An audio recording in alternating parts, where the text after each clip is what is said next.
नमस्कार बच्चों,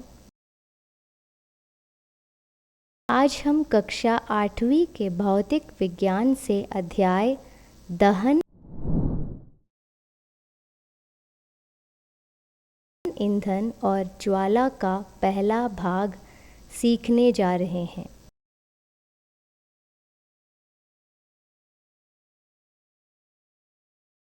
इस भाग में हम केवल दहन पढ़ेंगे। बच्चों, क्या आपने कभी लकड़ी, कोयला, गोबर की रोटी जलते हुए देखा है?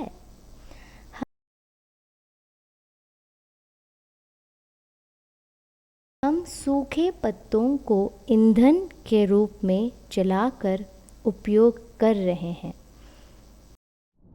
क्या आप जानते हैं कि उस प्रक्रिया का नाम क्या है?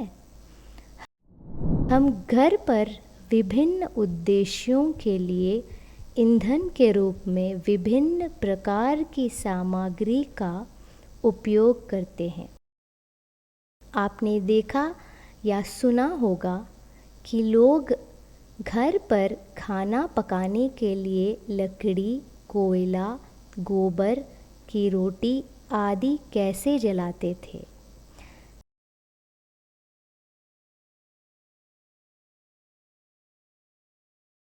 गाँव में लोहार भी धातुओं को गर्म करने के लिए इनका उपयोग करते हैं।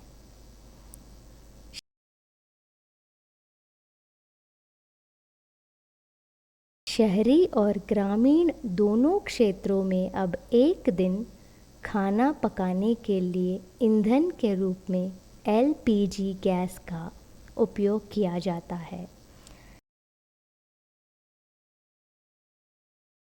जब बिजली की आपूर्ति नहीं होती है तो हम जलती हुई मोमबत्ती या मिट्टी के तेल को दीपक से प्रकाश का उपयोग करते हैं।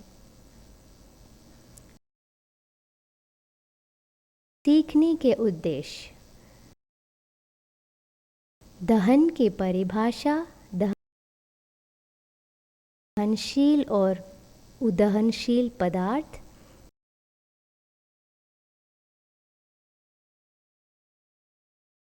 दहन के लिए आवश्यक कारक, ऑक्सीजन और इग्निशन तापमान।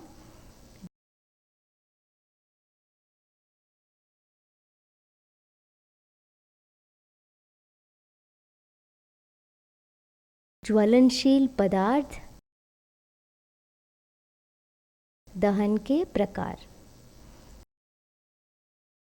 मुख्य शब्द: दहन, दहनशील, अदहनशील पदार्थ, इग्निशन तापमान, ज्वलनशील पदार्थ, स्वतः स्फूर्त दहन, तीव्र दहन, विस्फोट। यह आज के पाठ का माइंड मैप है।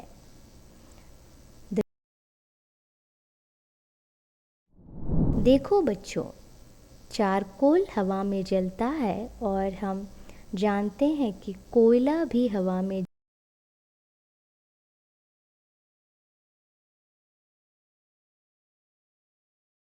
जलकर कार्बन डाइऑक्साइड, ऊष्मा और प्रकाश उत्पन्न करता है।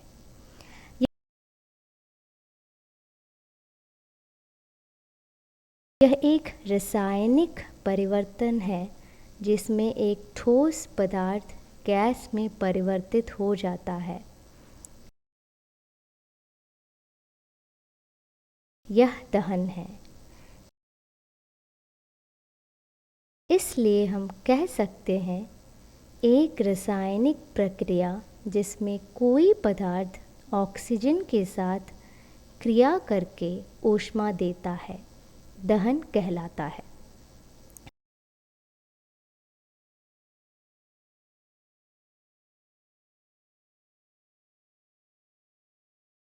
बच्चों, दृश्य देखो, हम चारकोल का एक टुकड़ा मैग्नीशियम रिबन, पुआल,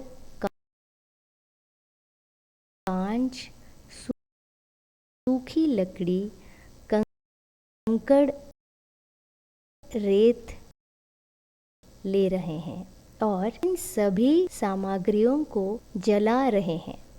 चारकोल, मैग्नीशियम रिबन और पुआल जलाया जा सकता है, लेकिन कांच नहीं।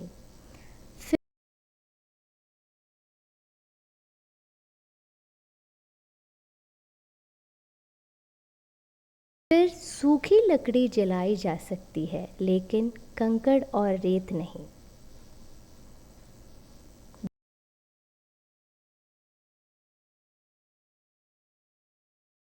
सामग्री दो प्रकार की हो सकती है: दहनशील पदार्थ,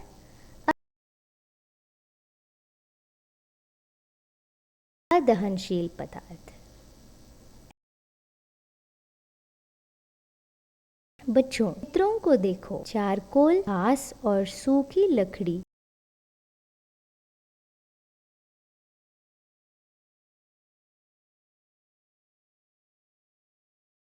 ये सभी सामग्री आसानी से जलती हैं। वे सामग्री जो आग के पास लाने पर जलती हैं, दहनशील पदार्थ कहलाती है। उन्हें ईंधन भी कहा जाता है।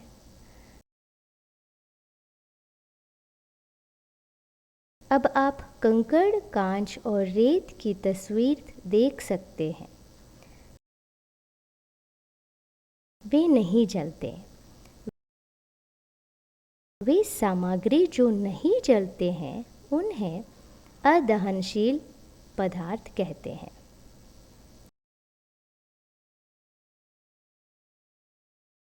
अब हम दहन की प्रक्रिया के लिए महत्वपूर्ण कारकों को पढ़ेंगे। पहला कारक ऑक्सीजन है। अब हम एक गतिविधि कर रहे हैं। इस गतिविधि के लिए हमें एक मोमबत्ती और एक कांच का गिलास चाहिए। एक छोटी जलती हुई मोमबत्ती ले और उसे मेज पर रख दो।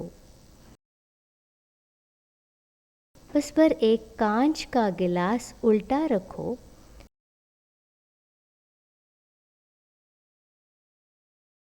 मोमबत्ती कुछ समय के लिए जलती रहती है, फिर टिमटिमाता है और अंत में वो बुझ जाती है।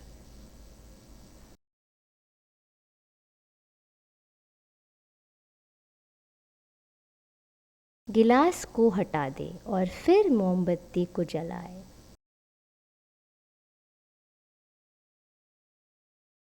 गिलास को वापस मोमबत्ती के ऊपर रखो। जब मोमबत्ती की किलो टिमटिमाने लगे तो गिलास को हटा दो। मोमबत्ती का क्या होता है? ध्यान से देखो। हम पाते हैं कि मोमबत्ती के ऊपर कांच का गिलास रखने से हवा की उत्पत्ति आपूर्ति कट जाती है और मोमबत्ती की ही बुझ जाती है। यह प्रयोग साबित करता है कि सामग्री को जलाने के लिए ऑक्सीजन की आवश्यकता होती है।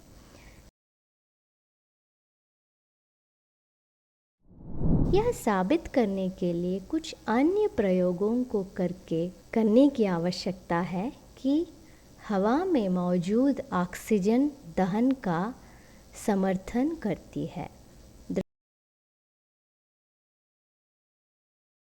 हम यह प्रदर्शित करने के लिए एक प्रयोग कर सकते हैं कि ऑक्सीजन जलने में सहायता करता है। तो यही हमारा उद्देश्य है। आवश्यक सामग्री: test tube, test tube holder, spirits lamp, माचिस की डिब्बी, बूमस्टिक अगरबत्ती, पोटेशियम परमैंगनेट जो है KMnO4। एक संगठित धूप की छड़ी अगरबत्ती को जलाए जाते हैं और उसे 10 सेकंड तक जलाने दिया जाता है। फिर लौ को बुझा दिया जाता है और एक तरफ रख दिया जाता है। KMnO4 को एक टेस्ट ट्यूब में लिया जाता है। टेस्ट ट्यूब को टेस्ट ट्यूब होल्डर से पकड़ा जाता है और स्पिरिट लैंप की लौ पर गर्म किया जाता है। KMnO4 के गर्म होने पर ऑक्सीजन निकलती है। जलते हुए टूंट के साथ अगरबत्ती को टेस्ट ट्यूब में डाला जाता है।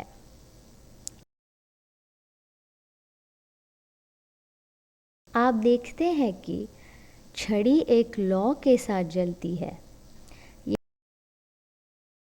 यहाँ ऑक्सीजन अगरबत्ती को तेज लौ के साथ जलाने में मदद करके दहन का समर्थन करती है।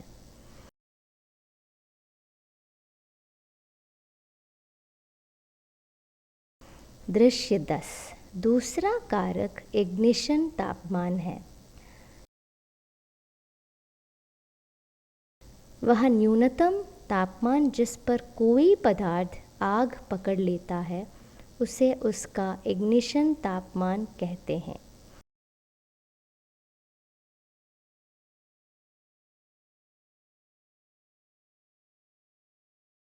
जब कोई पदार्थ जलना शुरू करता है तो ऊष्मा उत्पन्न होती है और यह पदार्थ को लगातार जलने में मदद करती है।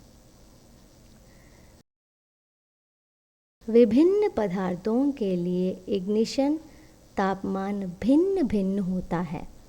किसी पदार्थ का इग्निशन तापमान आग पकड़ने की तीव्रता तय करता है।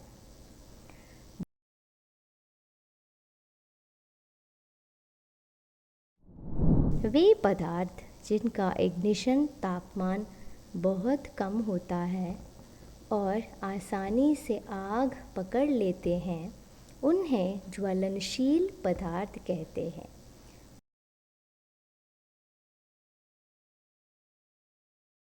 ज्वलनशील पदार्थों के उदाहरण हैं पेट्रोल, अल्कोहल, तरल पेट्रोलियम गैस जो कि LPG आदि।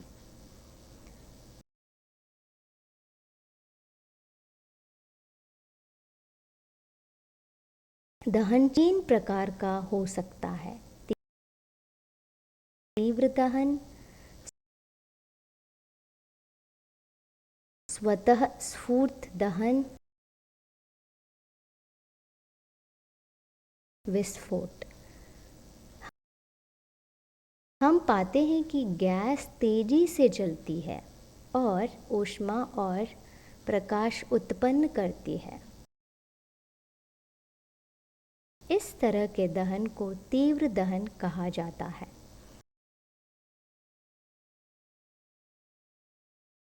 कुछ ऐसे पदार्थ हैं जैसे फास्फोरस जो कमरे के तापमान पर ही हवा में जल जाते हैं।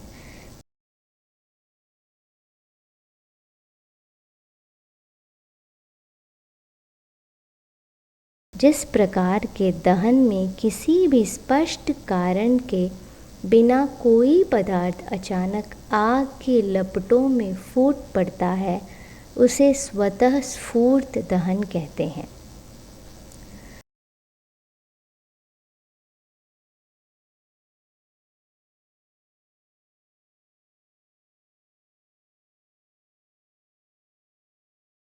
हम आम तौर पर त्योहारों के दिन पटाखे जलाते हैं। जब किसी पटाखे को जलाया जाता है तो ऊष्मा, प्रकाश और ध्वनि के विकास के साथ एक अचानक अभिक्रिया होती है। अभिक्रिया में बनने वाली गैस की एक बड़ी मात्रा मुक्त होती है। इस तरह की अभिक्रिया को विस्फोट कहा जाता है। पटाखे पर दबाव डालने पर भी विस्फोट हो सकता है।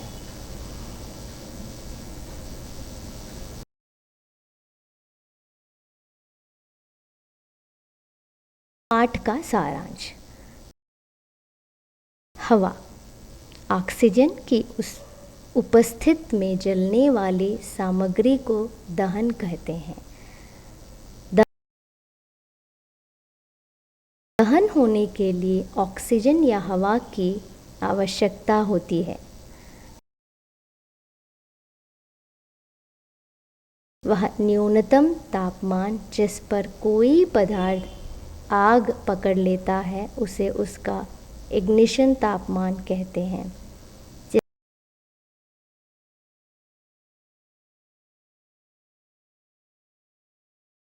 इस प्रकार के दहन में किसी भी स्पष्ट कारण के बिना कोई पदार्थ अचानक आग की लपटों में फूट पड़ता है, उसे स्वतः स्फूर्त दहन कहते हैं।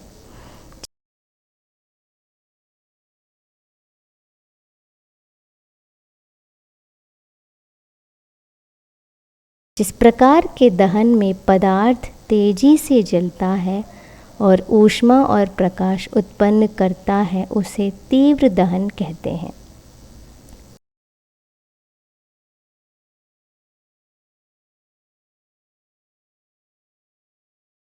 एक किलो ईंधन के पूर्ण दहन पर उत्पन्न होने वाले ऊष्मा ऊर्जा को इस ईंधन की कैलोरी मान कहते हैं।